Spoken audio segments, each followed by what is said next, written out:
大家好，欢迎大家来到原来如此。我的副频道同在已经开通并持续上传节目。如果您想更多的了解圣经，或者对研经解经感兴趣，那么这个频道会为你提供一些参考，欢迎大家收看订阅。频道链接就在本期节目的置顶留言。OK， 回到我们今天分享的话题。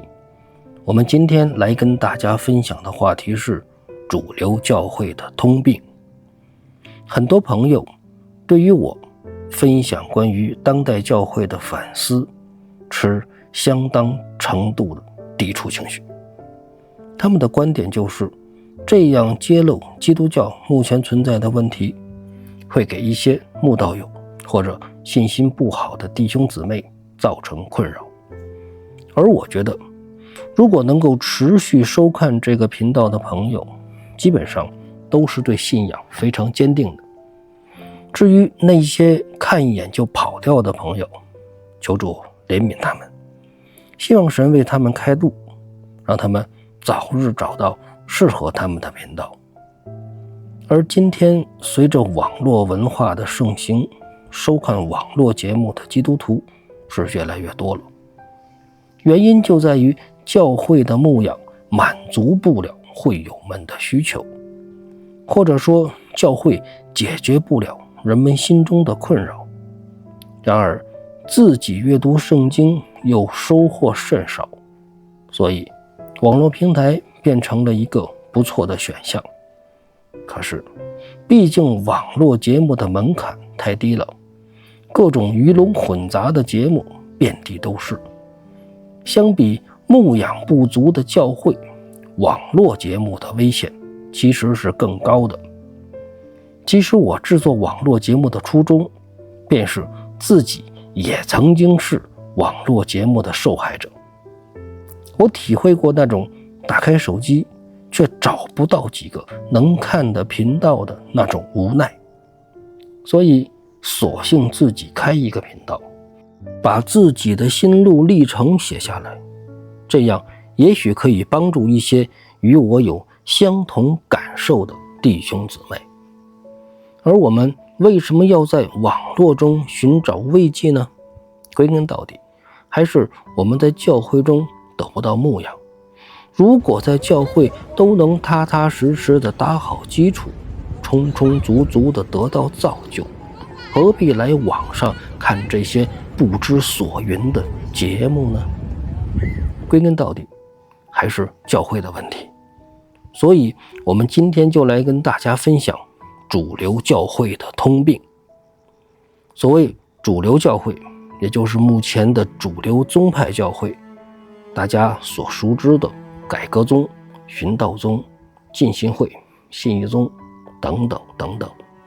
如果您对基督新教的宗派还不熟悉，我之前制作过关于基督教宗派的节目，大家有空可以去看一看。这些主流宗派基本上形成了基督新教的主流文化，而对于一般的会众来说，自然就会认为主流的一定是正确的，那些所谓的不入流的一定是错谬的。正是由于这种先入为主的思想加持，导致越来越多的人分不清正确的方向。而当这些普世教会都约定俗成了一些规矩之后，这些规矩便成为了人们遵守的原则，超出这些规矩的便成为了异类。比如主日聚会一般控制在1个半小时左右，前面半个小时左右的敬拜赞美，后面包括讲道、收奉献等环节控制在1个小时。小组聚会也是先唱歌再分享，好像不用这种方式就不正规，不按这个流程就不正式。宗教信仰，宗教信仰，人们越来越多的在心里扎根的是宗教，而不是信仰。当然，这些都只是外在的表象，估计很多人心里也都看得明白。不过今天我们要透过表象看看他们的内在，到底今天的主流教会得了什么样的通病。近代基督教在第二次世界大战之后呈现大发展的态势，随着福音派、灵恩派在全世界范围内的推广，以及相当数量的灵恩派与福音派教会的整合，现实中很多的教会、教派之间的求同存异，教会生活已经没有太多的不同了。在很多人的眼里，这是一个相当正面的变化。然而，这些都只是形式上的改变，实质的内容却一直向着一个偏离的方向发展。为什么这么说呢？因为教会的教导，或者说教会的牧养，出现了越来越严重的问题。在宗教改革之后，随着现代印刷术的兴起，基督徒逐渐可以人手一本圣经了。按理说，基督徒对圣经的理解应该是越来越深入了，也就是人们应该越来越熟悉圣经。可是到了近代，你却发现真正了解圣经的信徒，或者说对圣经很熟悉的信徒是不多的。这就很奇怪了，几乎人人都有圣经，却人人都不熟悉圣经。而更重要的问题是，教会也不教导圣经。这个时候你可能会说，不对呀，教会每周的主日不都有讲道吗？而且周间还有小组活动，甚至还有查经班，你怎么说教会不教导圣经呢？的确，乍一看，教会的确有这样的教导。但是转过头想一想，既然教会一直在牧养会众，而会众为什么还对圣经懵懵懂懂呢？其实原因说起来并不难，因为当代教会表面上看是在教导圣经，实际上却没有教导圣经，而是在教导一些被加工过的概念。什么概念呢？说到这里，我们不得不提的就是一个神学概念，这就是系统神学。系统神学看似一个高大上的名词，这是神学院中非常重要的课程，甚至在一些神学院中，系统神学就相当于神学。简而言之，对于很多牧师来说，系统神学就相当于神学，而系统神学的这套理论也一直用在牧会之中。说到这里，可能很多人会有疑问，难道系统神学不好吗？难道系统神学有问题吗？在这里可以先告诉大家，系统神学当然没有问题，系统神学对于了解圣经也是非常有益的。问题就在于怎样使用系统神学。说到这里，大家可能还对系统神学没有概念。我们通常读圣经的时候，都是一卷书一卷书的读，所以我们需要明白的就是，比如创世纪是在说什么，以赛亚书是在说什么，马太福音是在说什么。通常我们把这一类型的研究叫做圣经神学。这么做的优点就是我们能够明白圣经到底在说什么，而系统神学则是找出很多个主题，比方说创世纪中的神是怎样的一位神，以赛亚书中的神是怎样的一位神，马太福音中的神是怎样的一位神。所以在系统神学中，就将很多的主题用在不同圣经书卷的研究中。好处就在于可以把相对分散的信息整合起来，变成一个系统性的信息。举一个很简单的例子，圣经中很多卷书都提到过天使，但是每一卷书都只有很少的记载。为了更全面地了解天使是怎样的一种存在，我们就需要用到系统神学，也就是将所有与天使相关的记载都罗列出来，进行系统性的研究和分析。所以系统神学也就是各种主题的研究。被人们提及比较多的就是神论、基督论、救赎论、末世论等等等等。总之，给你一种很神秘、很高级的感觉。其实这并没有什么不好，对于神学研究来说也是非常有效的办法。问题是，当代的牧师们有多少人能够很好的掌握系统神学呢？有一种非常形象的比喻，就是如果把神学比作一棵树，那么圣经神学就是这棵树的根。我们知道，根系越发达，就代表着这棵树越牢固。那么系统神学就是这棵树的干系，干系越发达越粗壮的树自然就是更好的。而实践神学则是这棵树的开枝散叶，或者说果实。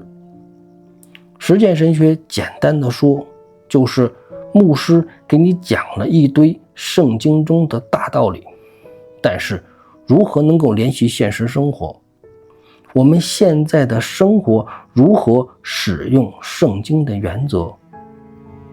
换句话说，就是怎么活出来，这就是实践神学。而圣经神学、系统神学、实践神学则是一环扣一环的。没有发达的根系，树既长不高也长不粗，因为没有足够的营养供应。只有在根系足够强壮的情况下，树干和枝叶才能有生长的可能。而今天很多传道人对圣经还没有足够的认识，甚至相当数量的书卷都还没有仔细的研究过，就在神学院开始学习系统神学了。就像一个根系不牢固的小树，急于向上生长，结果是树干又细，长得也不高，一阵风吹来可能就倒下，再也起不来了。我们非常遗憾地看到，很多神学院将各种神学课程开设得很满，神学生的学习压力是相当大的，以至于在神学院的几年学习中，神学生竟然没有时间好好的读圣经，这不是很可笑吗？然而，这些还是所谓的正统神学院，一些层次更低的神学院甚至可以用混的方式就能毕业。考试不过没关系，可以无限次的补考，直到你的学分修够了为止。还有更夸张的，就是可以为某些学员开设单独的班级，特别的授课，特别的课程，保证你可以轻松愉快的毕业。看看这些用农药催熟的神学生，我们不禁感慨，这些牧师真的能牧养教会吗？通常情况下，给人答疑解惑，你首先要明白这个问题的来龙去脉。如果回答的人都不知道怎么解，你怎么可能给人说明白呢？当代教会文化是一个高举系统神学的教会文化，而就算教会的牧师水平再差，也高于大部分的会众水平。这样，牧师仍然在教会中握有绝对的权柄。所谓什么样的老师，就会有什么样的学生。牧师的水平如何，会直接投射到会众的身上。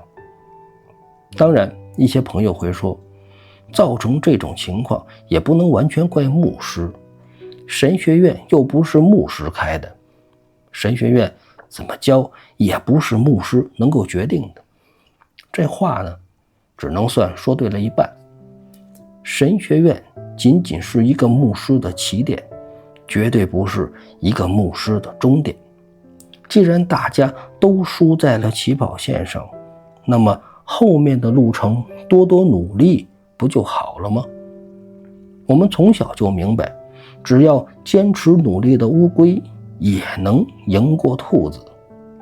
不过说到这里，您可能会说，既然前面已经讨论了系统神学是需要圣经神学作为基础的，就算当代教会过于重视系统神学，但没有过硬的圣经神学功底，也无法有效地使用系统神学呀。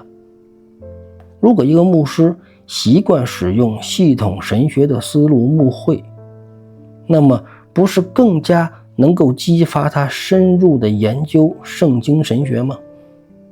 这话看似是有道理，但现实中的情况却是不一样的。甚至系统神学和圣经神学已经不是相辅相成的关系了，而是一个恶性循环的关系。也就是说，系统神学的应用反而导致当代教会的牧师圣经神学的水平持续下降。这又是为什么呢？问题又到底出在哪里呢？原来如此，我们下一期为您揭示。